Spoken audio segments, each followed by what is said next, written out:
Isang mapagpalang araw po sa inyong lahat. Celebrity Chika Time po muna tayo at may inihanda po akong chika para sa inyo. Tara ba't magchika na po tayo?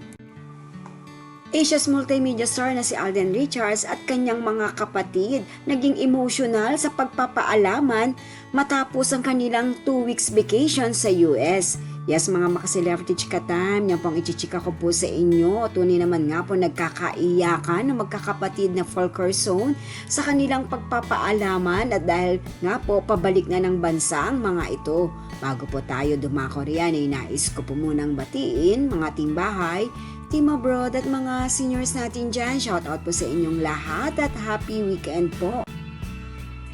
Ayan, at natapos na nga po ang 2 linggong pagbabakasyon ni Alden kasama ang kanyang buong pamilya sa USA. Kung kaya naman nga po sa tuwing ganitong party na po ng pagpapaalaman ay talaga naman nga pong nakakalungkot at nakakaiyak lalo pa nga po at madalang din po silang magkasama-sama gawa nga po na ang kanyang kuya RD ay sa US nagtatrabaho at doon naninirahan. Ganun pa man ay kailangan rin po nilang umuwi ng Pilipinas dahil natapos na nga po ang 2 linggo. Narito po at panuorin po natin ang nakakaiyak na pagpapaalaman ng magkakapatid.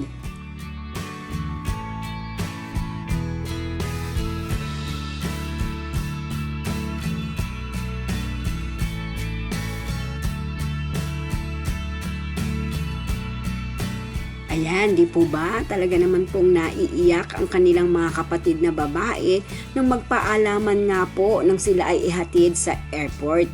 Tunay naman nga po nakakalungkot pag ganyang magpapaalam na.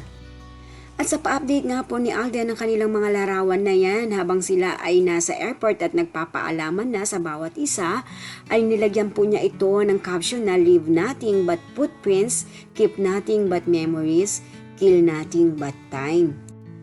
Yan po ang aking chika updates for today. Salamat po sa inyong panunood. Huwag po kalimutang mag-subscribe. Pwede po mag-comment sa ibaba. Basta't wag lamang po hearts o nakakasakit sa isa't isa. Salamat po muli.